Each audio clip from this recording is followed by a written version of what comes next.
بنای خوای بەخشندە و میرەبان سڵاوتان لەبێت ئازان و خۆشەویستانە من دانیان ڕۆدین لە بەرنمەیەکی نوێی دوانگەی خەڵک لە خزمەت ئێوەی ئازیز دەبم. ئازان و خۆشەویستان، بابەتی ئەمڕۆمان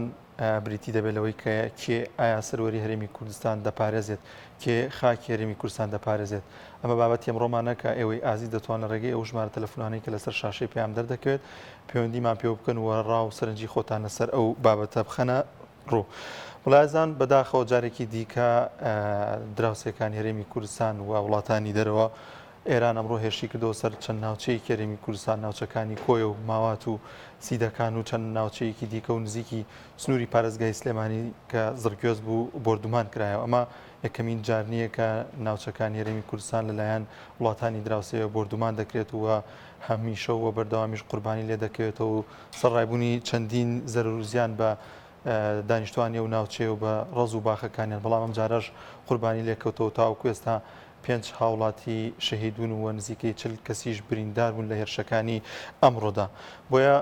لایەنەکانی هەرێمی کوردستان و حکوومەت هەرێمی کوردستان ئەمڕۆ ئیدانی ئەو کاری کرد و ڕایگەیاند ئەمە کارێکی خێزەونەوە نیگەرانی لەوەی کە ئەمڕووداوانە ڕوودەداتەوەروەها حزبەکانی هەرێمی کوردستانیش هەرێکەوە بە شێوازێک بەیاننامێکی بڵاو کرد و ئیدانی ئەو کاریان کرد و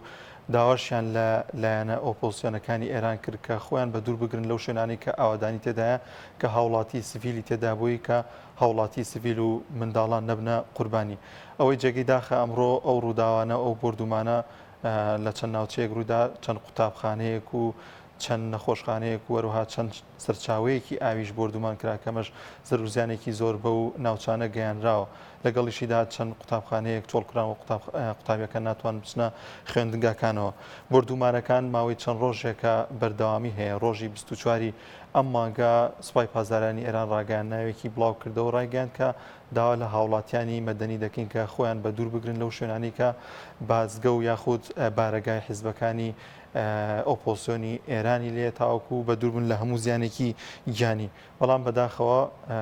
ئەو ڕووداوانی ئەمڕۆوە ڕووداوەکانی ڕابردوش زیانی گیانی لێکەوتەوە چەندین هاوڵاتی دیکە بوونە قوربانی. بابەتی ئەمڕۆمان لەسەر ئەوەیە کە کێ سەروەری هەرێمی کوردستان دەپارێزێت، حکوومەت و لایەنە پەیوەنددارەکان چی بکەن بۆی کە هەرێمی کوردستان نەبێتە جێگەی ململانی و هێرشەکانی وڵاتانی دراوسێ. وەروها ئەو لایەنانی کە ئۆپۆسیۆنی ئێران و حزبەکانی سەربە ڕۆژهەڵات چۆن پلانێکی وا دابنێن کە دوور بکەن و لە ناوچەی ئاوەدانی و بارگاکانیان نزیک نەبێت لەو شوێنانی کە هاوڵاتی مەدەنی تێدایەتاوە وڵاتێکی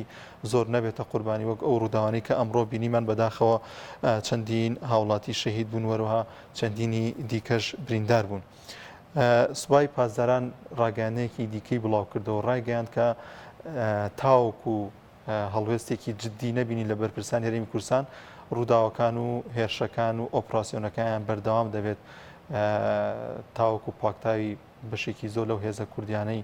سەر بە ڕۆژهەڵاتی کوردستان بدەن بۆی کە کۆتایی بەو چالاکیانیان بێنن. سوپای پازداران داوا لە دەسەڵاتداران و حکوومەت هەرێمی کوردستان دەکات هەوڵێکی جددی بدات تاوەکو بتوانێت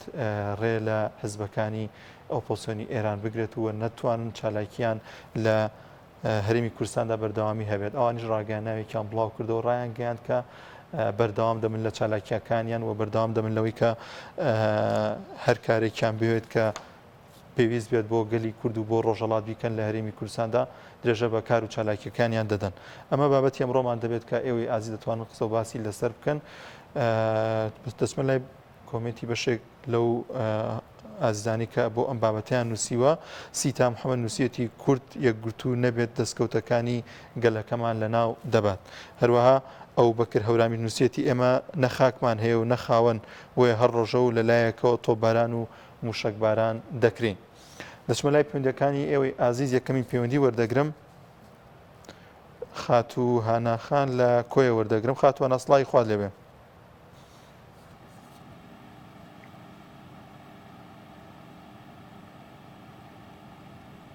هاناخان السلام عليكم. وعليكم السلام. سەرچاومان داواکان ساغبێن تەوەرەکەتان لەسەر چی بوو؟ تاوەرەکەمان لەسەر ئەوەیە کێ بەرپرسە لە پاراستنی خاکی کوردستان لە سەروەری هەرێمی کوردستان.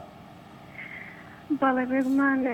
حکوومەتی عێراق و حکوومەتی هەرێمی کوردستان، بەڵام لە حکوومەتی هەرێمی کوردستان هەر بەناو حکوومەتە هاتوان ئەگەر کەمێک دەنگە بەرزکەیتەوە باشی گوێبیستی دەنگی تۆ نیم. بەڵێ تا باشە ئێستا باشە بەڵێ. باش و حکوومەتی هەرێمی کوردستان بەلا حکوومەتە بەڵام ئەگەی لە فەقیریە و نە ئەگەی لە ئەو دەستدرێژیە بۆ سەر هەرێمی کوردستانەکرێەوە دەبارە ئەو دیموکراتانە زۆر لە مێژ بدەر بکرێن کە ئەوزاری یەکەم نییە و بە تایبەتی شاری کۆی ئاوای لێ بەسەر دێ ئێمە ڕاهاتین لەگەر ئەو وەبعە ناخۆشە بەڕاستی یەکەم جار نییە بەڕاستی پێویستە ئەو دیموکراتانە دەربکرێن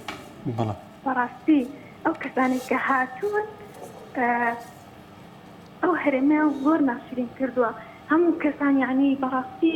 هەموو بۆتنە مۆدێلانی هەرێمە زۆر زۆر ناخۆش بوو لەدەست ئەو دیموکراتانە پێویستە دەربکرێن کە ئێرانبەری کردوون و ئێستاش ئەوان لێ دەکا بەڕاستی دەستخۆشیان لێ دەکەن چکە بەڕاستیشانیان وارێ بکرێ بەڵام لە خەڵکی هەرێمنا بۆ ناکرێ ئەو هاوڵاتی سپیانە وەسەکی نەخڕزانی لەو کەسانە بەڕاستی دوورگرانم کە بۆی بریندار و گیان لە دەزانی ئەم هاوڵاتیانە بەڵام دەستخۆشیان لێ دەکەم چکە بەڕاستی ئەوانەی کە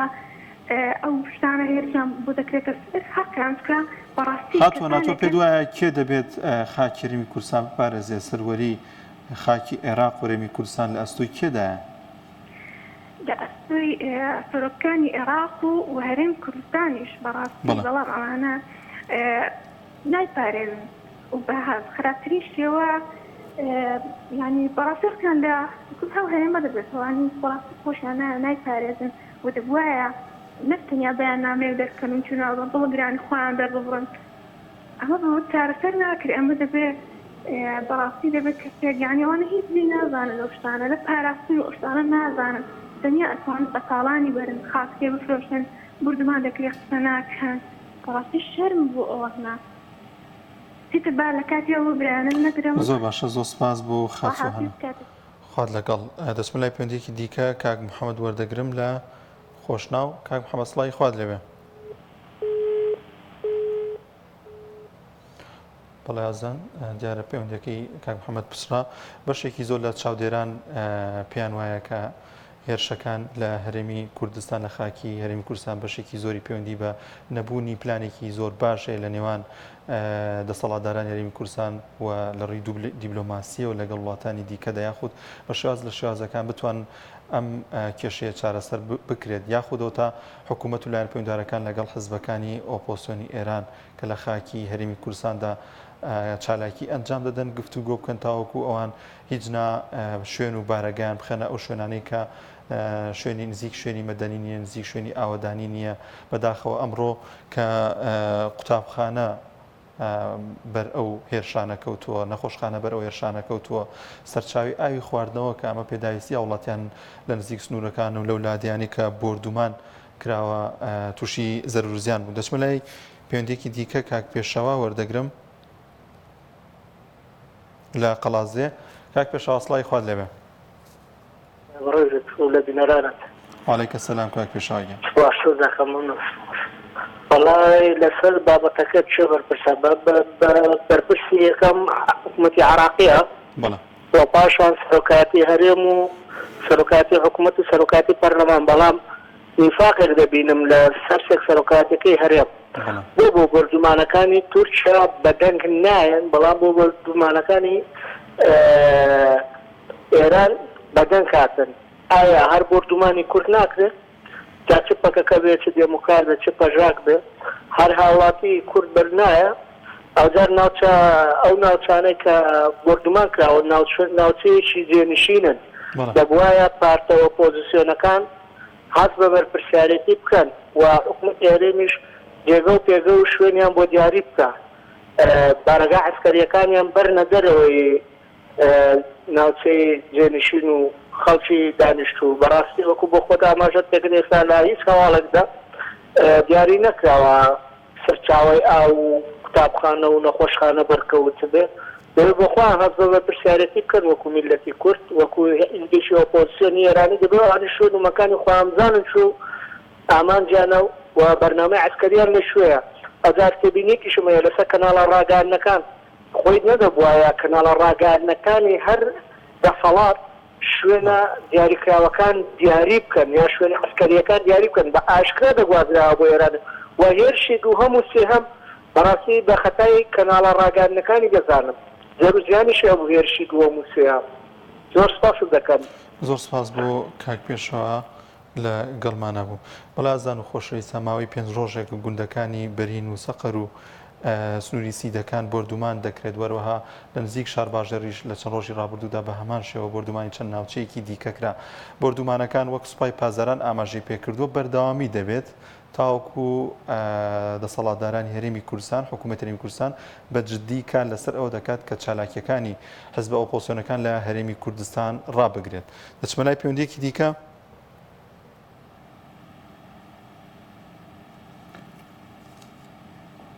کێمان لەگەڵ بێ کاک بختیار کاک محەممەد خۆشناو لە هەولێر کاک محەممەد سڵای خوا لێبێ لە تۆ نابێت وعەلەیکە سەلام سەرچاومان تەوەرەکەمان لەگەر نشی بوو بەڕێز تەوەرەکەمان لەسەر ئەوەیە کە کێ بەرپرسە لە پاراستنی خاکێرەمی کوردستان لە سەروەری و سیادەی خاکێرەمی کوردستان لاگەیەکە کێ بەرپرسە بەڕێز نێستەوە لە خۆت دەزانی وەگعکە بووە پارێزگای سولێمانی و ئەو ڕدەگانیەوە لە هەولێرێ و لە کۆیدا هەر کۆی وێران کردێ بەڕاستی یعنی ئەوە شارێک و دنیا ئەو فەنگارکە ئێران لێدایە یاتر لەبەر ئەو پارێ ئەو دیموکراتانەیە کە لێدا لەبەر هەندەیە تۆ پێ دوایە کێ دەبێت خاکێرەمی کوردستان بپارێزێت دەبێت حکوومەت هەرێمی کوردستان چی بکات تاوەکو ئەم خاکەی ئەم وڵاتەی ناوەناو ئەوە بردومان نەکرێت لە وڵاتانی دراوسێەوە بەڵێ بالفعل دەبێت حکوومەتی هەرێمی کوردستان بپارێزێت وان بپارێزێت بالفعل وایە بەڕێز زۆر باشە کاک محەممەد خۆشناو لە هەولێر سپاس بۆ پەیوەندیەکە دەچمە لای پەیوەندیەکی دیکە خاتوو نازەنین وەردەگرم لە هەولێر خاتوو نازەنی سڵای خوارد لێبێ سڵای خوای پەروەردگار لە جەنابت بێ لە سەرجەم کارمەدان و بینەرە بەڕێزەکانتان بێ. وعەلەیکی سەلام و ڕەحمەت الله. سەرەتا سەرخۆشی لە کەسوکاری ئەو بەڕێزانە دەکەم ئەوانەی زەرمەندی ئەم ڕووداوە بوون لە هەموو کورد دەبارەی تەوەرەکە بەداخەوە یعنی چێ بەرپرسیارە لە پاراستنی هەرێم دەتوانێت هەرێم بپارێزی تەنها خوای گەورە دەتوانێت بپارێزی لەبەرچی لەبەر ئەوەی دوو وڵاتی جمهێز دەکەنیان ئێران یەکەم ترکیا نەک هەرێمی کوردستان بەڵکو عێراقش ناتوانێت ڕوبەڕیان بێتەوە ئەو قسەکە بەڕاستی وا دیارە کاگە جمهێزە پێی ناوەستیتن دوو مشەکت لێ بدا تەخت و وێران دەکات ئیتر بە چ دەتوانێت ڕوبەڕوو بێ بۆ پێشمەرگە دەتوانی بە چ دەتوانیت ئەوە ڕاستی قسەکەیە کەس نەرێ لە وای گوت و لە وای نەگوت بەخوای عێراقش ناتوانێت ڕوبەڕیان تۆ چێ لەو دیارە ئەمەیە ئەو کەسانەی لە سیاسەتان ئەو کەسانەی قسە بە ئیسلام بوو ئەو کەسانەی لەسەر یەک ئافرەت فەوزان لە ئێران نایەوە ئێرەشیان تێوەرداوە ئێرەشیان تووشی ڕوودا و کرد یعنی ئەوە ئەوان لێ بەرپرسیارن حەقی وایە لە سوێن سەنگەریان ببەنە لایە چیتکە باشترە لەو خەڵکە هەزار و داماوە دووری بێخنەوە مردنی ئافرەتێک ئەوەندەی نەدەینە ئەو فەوزایان نایەوە یعنی ڕۆژانە سەدان کەسی دڵخۆزمان دەکوژرێ شەهید دەبی تیرۆر دەکرێ ئەدلۆ ناکردارە ناوەڵاویستان دژایەتی ئیسلام بکەن خوای گەورە لێ هەر نەگرتن من هەر ئەوەندە دەڵێم بەرەم ئەوەی دژایەتی لەتک و عیزاب و ڕیش و ئیسلام دەکا خوای گەورە خراتری بەسەر بینی ئەوە ڕای خۆمە و بەس بەناوی خۆمە و ئەوەتە دادگا ئەو چێ پێی ناخۆشە با سێزار سەری خۆ لە دیواریە. زۆر باشە خاتوو نازەنین زۆر سپاس دەکەین ئێمەش هیچ کات پێمان خۆش نیست سوکایەتی بە پیرۆزیەکانمان بکرێت و سوکایەتی بە ئاینی پیرۆزی ئیسلاممان بکرێت و ئەو شتانەی کە پیرۆزن لە نێو کۆمەلگای کوردیدا سپاس بخوا کۆمەلگای کوردی کۆمەلگایەکی زۆرینە مسلمان و هەمیشە و بەردەوام لەسەر بابەتە پیرۆزەکان ئەگەر سوکایەتی یاخود شتێک گوترابێت بە خێرایی هاتوونەتە دەنگ. دەچمە لای پەیوەندیەکی دیکە کاک پۆڵا وەردەگرم لە هەولێر کاک پۆڵا یان سڵای خوارد لەوێ.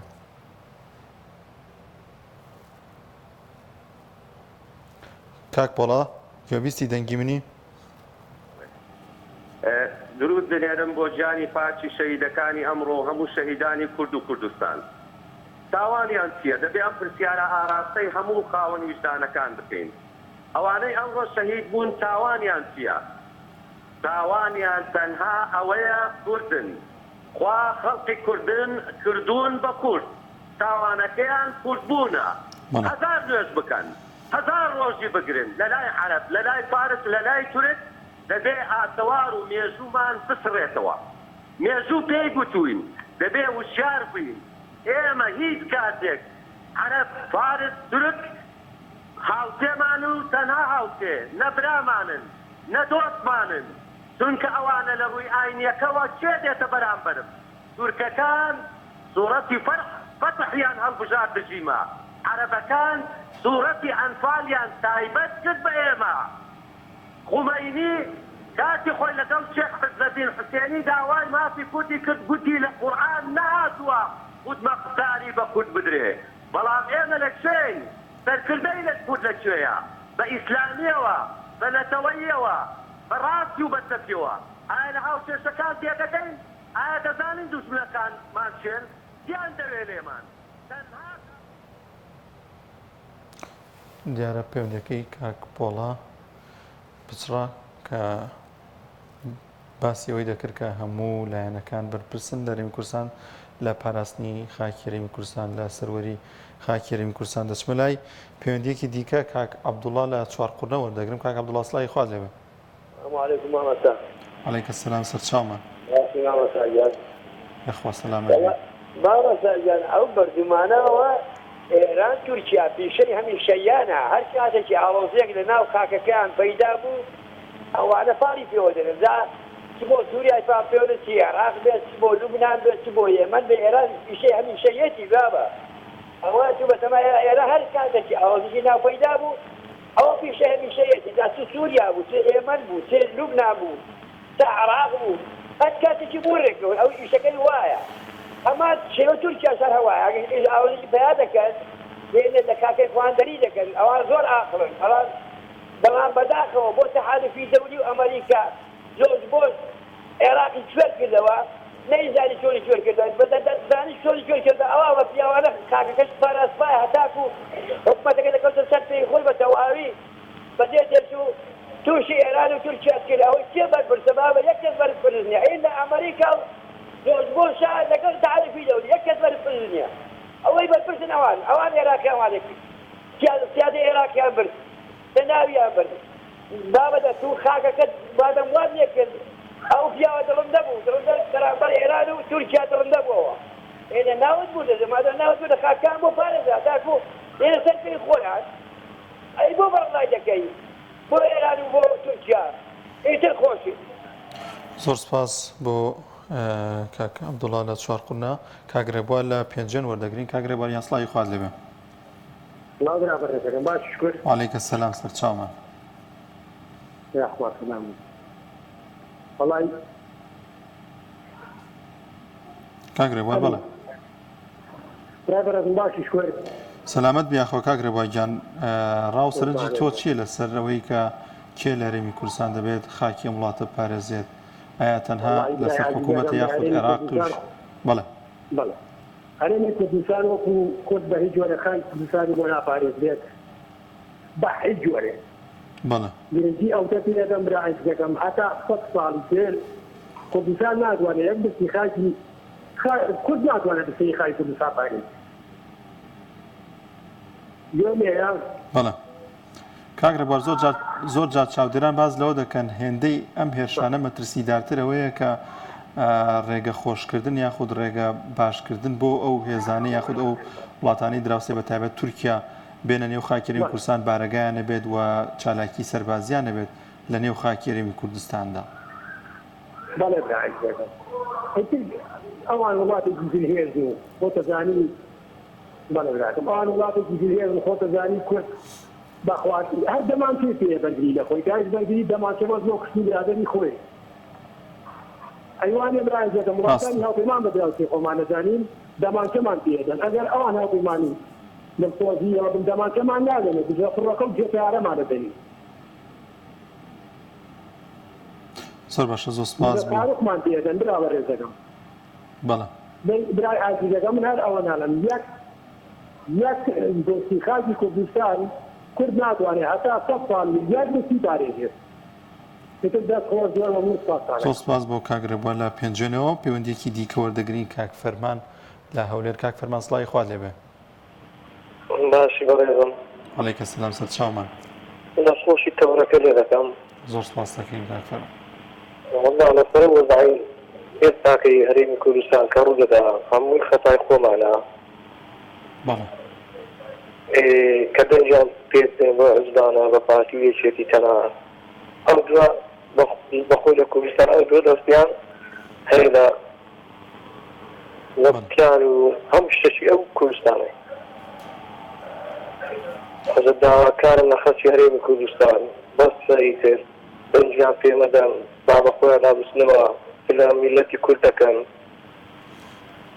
ئەوان لە مودەتیە و چەند ساڵێک کە حکومڕانی هەرێمی کوردستان بوو پێت وایە کە ئەم وڵاتیان پاراستووە هەموو شتێکیان کردی هەموو شتێک ئەوانە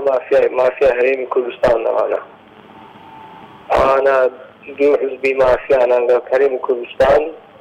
بە کەیف خۆیان دەجزن و دەخۆن و کەس لێپێچین و شتیانەگە ناکاتەوە حکومەتی عێراقیش تەنانەت ئەوانیش هەم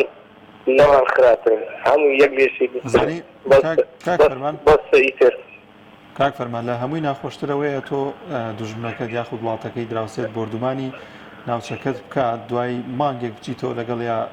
ئەم لاولای ماچکەیت و ڕێککەوتنی لەگەڵا بکەیت و ئەوانە لە بنەوە هەموو شتێکیان ژێڕە پلان و شتیان هەیە لەسەرەوەش درێ لێیان دەن و ئەمە ئاگامە نەیزانیە زلێ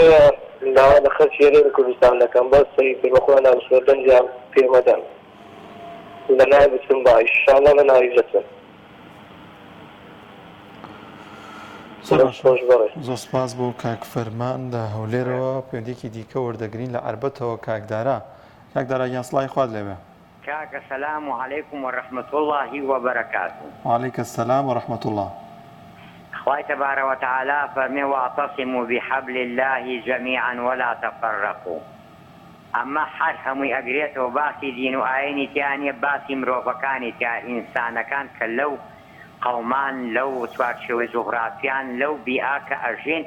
پشتی یەکگرن. خەڵک خۆی حسابە خەڵک خۆی پشتی یەک بگرێ لە فەراشەوە لە کەناسەوە لە منەوە لە تۆوە لە مدیرەوە لە وەزیرەوە تا سەرۆک قایدمان پێویستە ئەوە لە قاز و قوڵونا هەیە ئەوە لە شێرا هەیە لە فیلا هەیە مرۆڤایەتیش پێویستێتی بەڵام ئەو قاعدێکی ڕاستگۆ بێ لە ڕێزکە و دەستوری قورئانی پیرۆزیانەیە کە کەلامی خوای تەبارەک وەتەعالایە. نمونەیەکمان هەیە پیاوێکی پیر کوڕەکانی بانگەکایەکی دارێکیانەیە تێڵێ بیشکێنن بە ئاسانی شکێنن. یعنی چەند کوڕا باوڕێن حەو کوڕی هەیە هەشتی هەیە هەشت دارێنێ بەسێ بێکەوەڵێ بیشکێنن ئەڵێ بۆمان ناشی ئەڵێ پشتی یەکگرن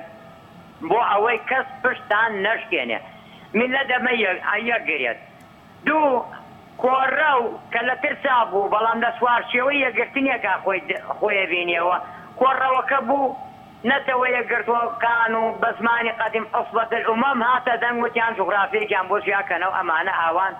بەڵام ئەو ئازادیە سەیرەکەی ڕێزکەکەی بەرەو جەهەنەم مەڕوا تەماشاکە لە هەموو شتێکیەوە بەداخەوە وایە باشتر هەبوایە بەڵام ئێمەش بێئەمەلین لە ڕەحمی خوای گەورە بەشکم باش بێ. کاکی من خەڵک حسابە خەڵک خۆی پشتی یەک کاکەی سەرۆک بەڵێ ئادەی سەرۆکی ئەم لاو سەرۆکی ئەولا شەڕی ناخۆ دەست پێەکە با هەردوو لا هێزی چەکار بڵێ کاکە گیان ئێمە یەکتری ناکوژین سکە دوانەتیژە لەوانەیە ڕێکەون خەڵک پیشەک لێیا قۆڵیستەقە دەبێ پارتی ئاروێژی لێ یا کۆب لێ ئەو سیلاحانەکە هەیە لەو شەڕا یا بە زیینوێتیە گرن و یەکتری ئەکوژن ماڵ و مناڵی هەتیوە بێ سەرگەردانە بێ. خەڵکەکە خۆی حسابە هێزی چەکار بێ هێزی مەدەنی بێ هەرچێک بێ. ڕسالێکە وەرم چنە ساحەیەکی دووگۆڕیەوە مخی ملاکەمە لە دەستکەن جمهوری ئەملا جمهوری ئەولا چێ بردەوە چەپەی بۆ لێین. زۆر باشە کاکدارا با تەواویکەم کەسەکەی من ئازیزەکەی من دەرفەتیش بین بە هاوڕێیانی دیکە بەڵێ کاکدارەیان داخەدا هاوڕێیانی شتێ بڵێ بەری دڵ بگری ئەمە سەیری خۆم من خۆم ڕاناگرم لەسەر تەوەری هەر تەلەفۆنەکەم خەڵک پشتی یەکرێت بە هەمووشتی هەموو شتە چاگەر ڕاستەکەی بەڵام پشتگرتنەکە لە ڕێ قورئانەوە بێ خەیری ئەوە زەرەرە تەواو دەیخوافی زۆر سپاس بۆ کاکدارە لە برای منی چاوی منی عزیزی ئێمەی کاکدارە گیان زۆر سپاس دەکەین کاک ئاسۆ لە سلێمانی وەردەگرین کاک ئاسۆ گیان سڵاوی خوارد لێبێ سڵاوی خوا لە جەنابت کاک حاجی لە تەواوی کارمەندانی وعەلەیکە سەلام ڕێکەوتوو بن ئینشەڵڵا وەڵا کاک حاجی جان من پێم وا بێ حکوومەتەکەی ماشەڵا باشتر بوو لەوەی تووشیان حکوومەتی کوێ ئاگاداری کردنەوە ڕاستەکەی وەڵا وایە بۆم با بارانەکەیان کرد و تۆ بارانی ناوچەکەیان کرد و دەستی خۆیان وەشات 24 مانگ بەیاننامەیەکی بڵاو کردەوەی داوا لە خەڵکەکەم بزیکە و بارەگانە نەکەوێتەوە هەر تا ڕادەیەک باش وەکو تۆڵی ئەوەی تووشات کیلۆمەترانەتە خاکمانەوە دار و دڕیان برد و دار و بەردیان برد و بەناوی پەکەکەوە ئەمانیش بەناوی ژاک و حەدەکە و چی و نازانم ئەم هەموو ناوە هەرێکی بەنایەکۆ لێمانزت بۆیە هیچ کەسێک دەسەڵات نییە زاگەر ئێران بێ حکوومەتی هەرێم یا پەرلەمان یا هەر سەرۆکایەتێرن ئیدانەیەکەن بەزەگە تووچیا بێ کەسی ناتوانێت ئیدانەیکە خۆی ئەمە خۆشەکەیەتی ئیتر من پێم وا بێ ئەوەی بەرپرسا با حکوومەتی هەرێم ئەو گازینۆ و باڕ و مەیخانە و باشێ و تاتۆ و هاوڕەگە سوپاسشتانە بدوێنێ بڵێ ئێوە دوای فەرەنگاریەم شتانە بنەوە چونکە حکوومەت برەی بەمانە داوە مەرزایەتی و کوردایەتی وا خەریکە ناهێڵێ دینداری نهێڵێ ئەم ئاڵایی ڕەنگا و ڕەنگە بزانین ئەوانە چیان پێگرێتی فعلەمی دەستی کوردکردنەوەی کە ئەوانیان کاگاسۆ ئەمە با بڵێن حکوومەتی برادرانەی کە لەسەر ئەو ژینامینی قساکەن و من حەزەکەم شتێ لەم تەلەڤیزیۆنەوە بڵێم ئافرەتێک لە بەرامبەر ماوەسا هەورامان کۆمەڵێ بێحورمەتی نوان هەیستە سەر دوعا کە کوشتیان بە بلۆ کوشتیان قسەی ناکەن ئەی بۆ نەهات لە جواب ڕێکخراوەکانی ژنان ئەی بۆ دوعا بەشەر نەبوو بە بلۆ کوژرا هەموو تەسویرەکەی بڵاو بە ناشرینترین شێوە بەترین شێوە بە قێزەوەنترین شێوەش کوشتیان دەپای چییە بۆ دەنگکان نەکرد ئێستا دێن لە چ هەڵە دەچێن و ئایسوێن و ئەمەوە قسە بەدین بۆچی دەپای چی ئەماناکەن یعنی دێ کۆمەڵی خەڵک پێ بە دوێنێ شەو بەرامبەر ماوەسا عوسمان کابرایەک هاتووە نازانم ناوەبین لە فرۆت و کەناڵی کێنێنەوە دانیشتووە خواشاییدا یعنی ئەوە سەیدە ظروف و زەمانەکە وایە بێ پیاوی ئەو قسە بکە و جووی لێ ڕاستێ ئافرەتی قسە بەرامبەر ماوەسا هەورامان کە هەموو کەسوکارەکەی شەهید بوو لە پێناوی ئەو خاکە بێ ئەمانە قسە قسە لەسەر من تۆ دامە بەسم لەسەر تەوەرەکەی دەنابێت ئەمانە دیفاعکەن خواشاییدا بجل و بەرگەوە بمان سوودێن کەس دیفاع لێتە ئەمەی کە ماوە بۆ خۆی حاجیە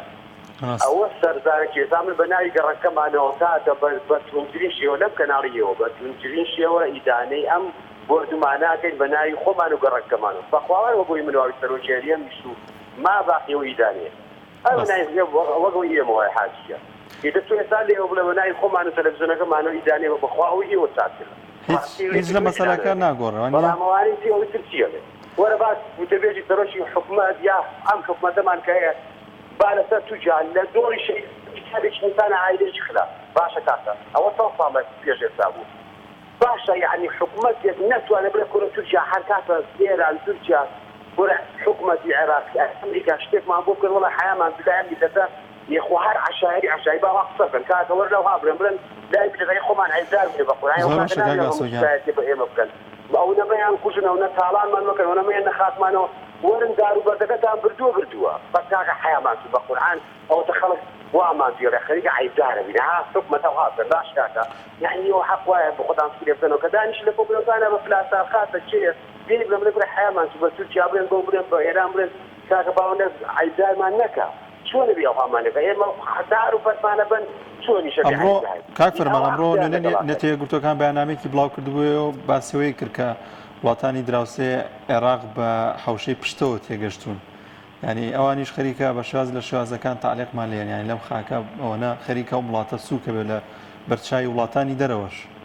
بەخوای حاجیجان ئەوە وعدی خوایە یەک کەسمان نەمێنین لەم کوردستانەیە دیفاع لە ئەڵڵا بکەین سوێن بەخوا خۆی دیفاعی لێدا ئەمانە سووکە بن زۆر باشە کاگاسۆیان کە دێ کابرا زۆر باشە یەکی ابتدائیە ئاڵایەکی پێوە کردووە تۆ دێ ئەمانە ناو میلەتێکی مسڵمانە بڵاوەکەیتەوە تۆ فەرە بە دینی مەسیحە دەبێت توەچی لە شیلاتزێ و لەم داولا کاتاسی وەڵامە فڵان ئەی بۆ کاگاسۆ زۆر سپاس دەکەین زۆر سپاس دەکەین بە ڕێگە بین بە هاوڕێیان دیکەش زۆر سپاس بۆ کاکاسۆ لە سلێمانی دەچمە لای پەیوەندیەکی دیکە کاک حەمەڕەشید لە ژارا و وەردەگرین کاک حەمەڕەشید یان سڵای خوارد لێبێ بەڵێ بەداخەوە پەیوەندیەکەی کاک حەمەڕەشید داخراوە کاک حەمەڕەشید هەمیشە بەردەوام تێبینی و سەرنجی جیاوازتری هەیە لەسەر ئەو بابەتانەی کە ڕوودەدەن بەڵازان خۆشەویستان ئەمڕۆ حکوومەت و حیزبانی لە یاریمی کوردستان هەن ئیدانەی هێرشەکەیان کرد ئەوان باسییان لەوە کرد کە دەبێت ئەم هێرشانە ڕابگیرێت و کۆتایی پێبهێنێت وەروەها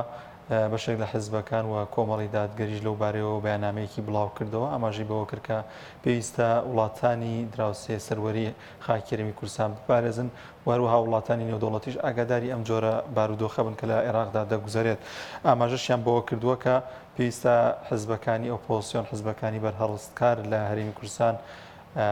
شوێن و بارەگەیان لە نزیک ئاوەدانی یاخود نزیک نەخۆشخانە ئەو شوێنانە نەبێت کە هاوڵاتیانی سیڤیل هاوڵاتیانی مەدەنی دەبنە زەرمەند تایدا وەک پێشتر ئاماژەم پێکردەوەی ئەمڕۆ ڕوویدا بەهۆیەوە کە بردومانی چەند بارەگایە کرابوو بەڵام لەگەڵیشیدا چەند قوتابخانە و چەند نەخۆشخانەیەک بوونە هۆی ئەوەی کە زیانیان بەربکەوێت دەچمە لای پەیوەندیەکی دیکە کاک محەممەد وەردەگرم لە ڕانیە لە هەولێر کاک محەممەد جان سڵای خوا لێوێ وعەلەیکە سەلام چاومان سەروەری عێراق سەروەری عێراق سەروەری عێراق وەڵڵاهی بەزانم شتێک نەمایە بە ناوی سەروەری عێراق ئەگەر ما بیتن سەروەری هەرێمایە سەروەری هەرێمیش ئەوە دەبینین دەبەزێنرێتن بەڵام ئەمە پێشەوەی ڕەخنەی لە ئێران و تورکیا بگرین دەبێت ڕەخنە لە حزبە ئەو پۆزیسیۆنەکانی وان بگرین ئایا ئەوان چەند ڕێزیان لە سەروەری خاچی کوردستان گرتووە ئایا ئەوان هۆکار نینە لە بۆ ئەو نەهامەتی و ئەو ئاشوب و ئەو مەشاکیلەی کە بەسە کوردستان دێت لەلایەن ئێران و تورکیا ئایا بەخۆیان هۆکار نینە دەبا حکوومەتی هەرێمی کوردستان بڕیارە بدا ئەو هێز و چەکدار و مەکدارانە دەرکا لە کوردستان با نەمینێن با هەر کەسۆ بچیتە مەیدانی خۆی لە مەیدانی خۆی لە تورکیا لە ئێوە کوردستان ڕۆژ بە لە دوار ڕۆژ پێش دەکەوی کوردستان ئیعمار بەخۆی دەبینی کوردستان ئەگەر نەواقفیشمان هەبیتن ئەم نارم نەواقفمان نییە کەم و کوڕیمان هەیە کێشەمان هەیە بەدەیان سەتان کێشەیتان دروستی و پەروەردەی هەمومان هەیە بەڵام ئەوە کێشەی ناوخۆیمانە باشە من تێناگەم کابرای دیموکرات و حزبی زەحمەت چێش و ئێران کوردی ئێران هێشتا نەبووینە هیچ شتێک 50 حزبیان بارەگایان هەیە دیرکانە کاکە دەبات چۆلیکەن بەکەکە بوویتە نەهامەتی لە بۆ خەڵکی بادینان لە بۆ خەڵکی کوردستان بەگشتی نیوەی کوردستانی داگیر کردێ دەبا دەرچن دەبا نەبنە بەهانەیەک بۆ سوپای تورکیا بۆ سوپای ئێران دەبا نەبن من هیوادارم حکوومەتی هەرێم پێشەوەی بڕیار بداتن سەر کۆنەی هێرشی ئێران و تورکیا بکە بڕیارەکی ڕسمی دەرکە ئەو هێزە چەکدارانە دەرکە لە کردبەسە ئەو هەموو مەشاکری و خاصەتەن خەڵکی کوردستان درای بەڕێز زۆر سپاس بۆ کاک محەممەد لە هەولێرەوە دەچمەوە لای پەیوەندیەکەی کاک حەمەڕەشید لە ژارەوە کاک حەمەڕەشید سڵای خوارد لێبێ کاکە سڵاوی خوا لە جەنابەت وعەلەیکە سەلام سەرچاومان ڕێزم بۆ جەنابەت بۆ کەناڵەکەی بۆ ستافەت بەڕێزەکەت و بۆ بینەران و بیسەران کاکم وازە زەکار محەممەد لە هەولێرە چۆن قسەیەکی دەکات دەڵێ دەریان کردن کاکە مەش ئۆپۆزیسیۆن بووین لە ئێران و لە ئێران حەواینەوە بۆ ئەو دەری نەکردین بەڵام کاکی بەڕێزم با بە سەراحەت قسەی بکەین کوردستانت سیادەی نییە عێراقت سیادەی نییە ئیدانەت چییە؟ ئەمیش لە ماڵە خۆم ئیدانەیان دەکەم ئەمیش لە ماڵە خۆم دەست ناخۆشی لە ڕژێمی خۆپەرستی ئێران دەکەم خوێن مزە کە دێ بە ئارەزۆ کورد دەکوژی لە پێشدا هیواخوازم ئەوەندەم لە بیر چۆوە سەرێز بۆ شەهیدەکانیاندا دەمێنم و مێدەوارم بریندارەکان خواستی پایان بدات بۆ کوردانی ڕۆژهەڵات ئەوانیش بایە من بەڵام بەداخەوە کاکە نە کوردستان نە عێراق سیادەی نییە بێسەحەبە 1 ساڵە ئینتیخاب لە بەغدا کراوە دەتوانن حکوومەتی تەشکیلکەن ئیقلیمی و دەرەکی دەستی بەسەر عێراقدا گرتووە ئەسەم بیلا دەسەڵاتی کوردی ئازایە لەوەی میلەتەکەی خۆی چەوسێنیتەوە فێڵی لێ بکە دزی لێ بکە چەند نەو عەباسی بخاتە سەرێ ئەوەندە ئەم دەسەڵات هەیە دابرایانی ڕۆژهڵات غەدر دەکەن دێن لەو شوێنە نائەمینە دادەنیشن ئەگەر مەهارەتەن شوێنێکی باش بۆ خۆیان وەبینن و برایانی دەسەڵاتی کوردی خۆشمان غەدر دەکەن لەبەرەوەی ماڵیان نییە خەڵکی میوانی ڕادەگرن پیان ڕاناگیرێ دیفاعیان پێ ناکرێ لەبەر ململانێ لەبەر خۆپەرستی کاکە کوردی خۆمان وەک بێژی گوایە هەتا ئێستا ئێستری نەگرتووە لە ڕقی یەکتر ماڵی یەکتر کاول دەکەن ملی یەکتر دەشکێنن ملی کوردانی ئەولاولاشی پێوە دەشکێنن با زۆر وە دوای نەکەوم دەستخۆشی زۆر سپاس دەکەین کاک حەمەڕەشیدجان زۆر سپاس بۆ پەیوەندیەکە دەچمە لای پەیوەندیەکی دیکە کاک عەبدوڕەحمان لە هەولێر وەردەگرین کاک عەبدوڕەحمان سڵای خوا لێبێ ڕاوسەرنجی تۆ چییە لەسەر بابەتی کاکە سەلام الله عەلەیکم بیستەر و کادر و جەنابی شت عەلەیکە سەلام کاک عەبدوڕەحمان گیان ژیان و سەلامەت بێ ئوستاد دانیال جارێ پێش هەموو شتێک کۆنترین میلەت ئێمە و فارسین لەو منتەقە بەپێی ئاسەواری جیۆلۆجی ئەمە 69,000 ساڵە لێرەین ئەمەی کورد طبعا تورک لە ئاسیای ناوەڕاست هات ئیمپراتۆریەکی دروست کرد 3 قەڕەی گرتە خۆ عەرەب لە جەزیرەی عەرەبەوە لە شبهی جەزیرەی عەرەبەوە هات 21 دەوڵەتی دروست کرد ئیلا ئەمە کە خەریتەکەمان لە ئەسکەندەرۆنە هەتا شیراز ئەوە کوردستانە ئەگە خەریتەی هتلەریش بە نەزەر ئێعتیبار وەربگرین کوێت هەتا حدودی کوێتیش و عەرەبستانیش هەر کوردستانە ئەوە حەقیقەتە یعنی ئەگە هتلەر زندی بە پرسیارێکی ئاراستە بخیر بە ئەریخاکە هتلەری کە ئەتوو بە 4 مارک و 2 نەفەر حزبی نازی دروست کرد ئەوروپات هەژان خەریتەی کوردستان لەکوێ پێی دەگوتی لە شیراز هەتا ئەسکەندەرۆنە هەتا عەرەبستان هەتا پشتی خۆت ئەوە کوردستانە بەرەبەرە وەکی پێکی بووچێن ئەوە هەندێکی لێ کردە هەتا 410,000 کیلۆمەتر ما ئەویشیان تەوزیعی سەر سووریا و عێراق و ئیران و چی پێ دەڵێن تورکیاش کرد ئوستاد چاوەکەی چاوم ئەمەی کورد نەمانتوانی باڵەنسەکی لە بینی نەتەوە و ئاین ڕابگرین نەمانتوانی یعنی تەسەوڕکە ئیرانێک بی درۆنی بەزلهێز بفرۆشی ئۆکرانیای پێقەسە بکا رووسیای کە دەوڵەتەکە خاوەنی ڤێتۆیە لە مەجلیسی ئەمن دەوڵەتێکی زلهێزە ئیران تیارەی دەداتێ بەتوو کوردستان دەپارێزرێ بە من دەپارێزرێ کوردستان یەک تاروی زۆر بەسیتە دەتانی بە 2 سەعات قوتی بدا هەروەها تورکیا درۆنی هەیە لە 600 کیلۆمەتر یعنی غەڵەت ناکە بە مەتر لە هەدەف دەدا ئەمە بەس گیرفانۆلۆجستەکان خۆش بن کە دەکا علمی گیرفان پڕکردن ئەوە مصطلحێکی نوێیە تکا دەکەم بابستە ناو فەرهەنگی اقتصادی قاموس اقتصادی گیرفانۆلۆجست یعنی ئەوانەی علمی گیرفان پڕکردن دەزانن تەسەور مەکە حتا دنیایە ئللا ئەگە خاریتەی دەولی بگۆڕێ حربەك ڕوو بدا بە سلاحی تەقلیدی نەکنەوەوی ئەو جا ئەگەر ڕۆژێک لە ڕۆژان سەر هەڵدانێکمان پێ بکرێت دەنا قەت تەسەور مەکە لە یعنی لەو چارتیوەی کە نەخشەی لە بۆ چێشرایە نەک حزبك نەکدا نەک 100,000 حزبیش دروست بی ناتانن یەک زلە پوش بجوولێنن تورکیایە ئیران ئیرانە عێراقیش لە کاتی خۆی تورکیا 100 کورد دوو لە ڕووتان یابی سەران تاریخی کادیرەکان دوو لە ڕووتان سەدام حوسێن 80 جوندی لێ کوشت کە ئەلئەکراد کتابەکە بە عەرەبیە ئەلئەکراد نازانم وەڵای عنوانەکەم زۆرجان لەبین نمایە لەسەر سەگەکی دوو لە ڕووتان مامۆستا 80 جوندی کوشت گوتیان لۆت کرد گوتی ئەگەر ئەو ڕۆسەگەکیان کورد سبەی جوندیەکیان لێ دەکوشتین ئەو زەلامە مایە مامۆستا على قدر أهل العزم تأتي العزائم إنجليزي جوانيان أما ناسية دلين Kurdish is the best second man Kurdish is the best second man يعني أما دائما باشرين دستي دوين معناه شيء دستي دو بيزمان لسروري دفتوا زور شانازي بنوخري دكين والسلام عليكم زور سپاس بۆ کاک عەبدوڕەحمان لە هەولێرەوە کاک ئەحمەد لە سلێمانی وەردەگرین کاک ئەحمەد گیان سڵای خوارد لێبێ دیارە پەیوەندیی کاک ئەحمەدیش لە سلێمانی پچڕا بەڵازان بەشێک لە چاودێران پێیان وایە کە لایەنەکانی لایەنەکان لە هەرێمی کوردستان وەروەها لە عێراقیش و لە حکوومەتی عێراقیشدا بەردەوام خەریکی دابشکردنی پۆست و ململانەی پۆستەکان لە هەرێمی کوردستان و وەروەها لە عێراقیشدا بۆیە بە شێوازێکی گشتی ئەوەندە نایانپەرژێتە سەر ئەوەی کە ئاگایان لە سەروەری عێراق بێت و هەوڵێکی جددی بدەن سەروەری خاکی عێراق بپارێزن چ ئەوەی لەگەڵ لایەنە ئۆپۆزیسیۆنەکانی ڕۆژهەڵات و ئێراندا قسە بکەن و گفتوگۆ بکەن تاوەکو بارگاکانیان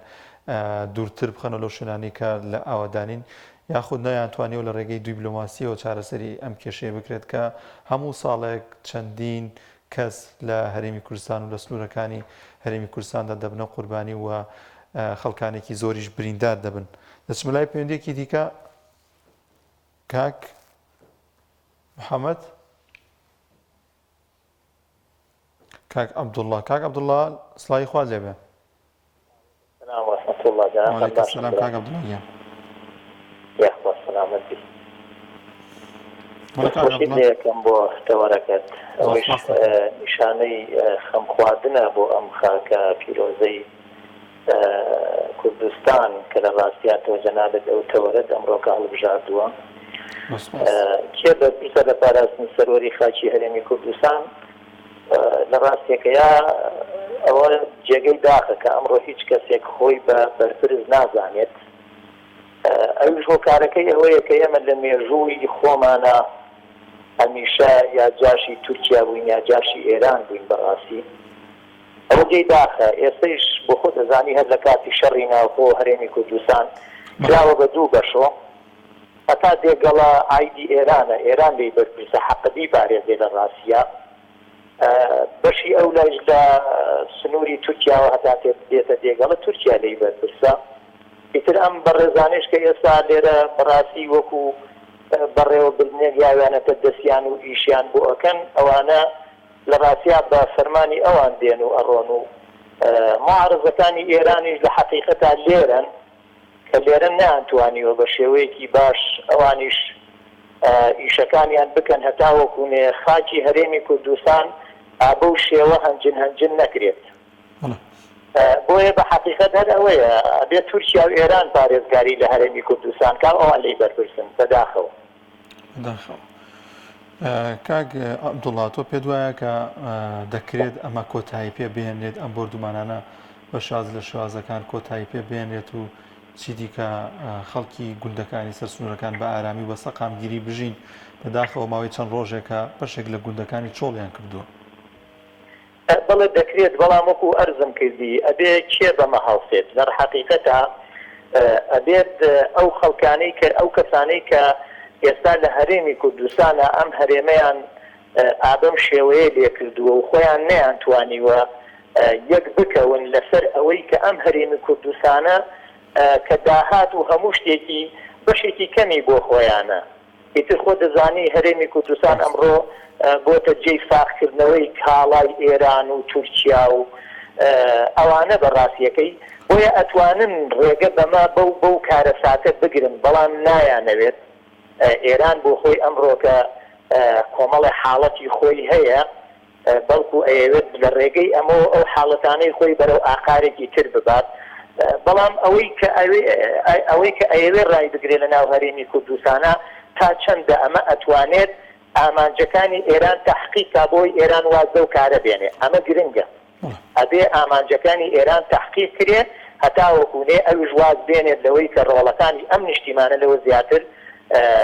شەهید و برینار و ئاوارە نەبن. زۆر سپاس بۆ کاک عەبدوڵڵا لە پێنجێنەوە دەچمە لای پەیوەندێکی دیکە دوهەمین پەیوەندی کاک ساڵح لە سلێمانی وەردەگرم. کاک ساڵح یان سڵاوی خوات لێبێ.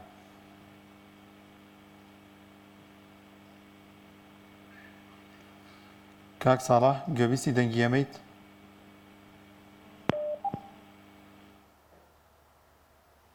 یارە پەیوەندەکەی کاک ساڵحیش پچڕا بەڵای ئازان و خۆشەویستان بە یارمەتی هاوکاران و سەر دوانگەی خەڵکم پێشکەشکردن تا بەرنامەیەکی دیکە بە خواتان دەست پێرم و خواتان لەگەڵ.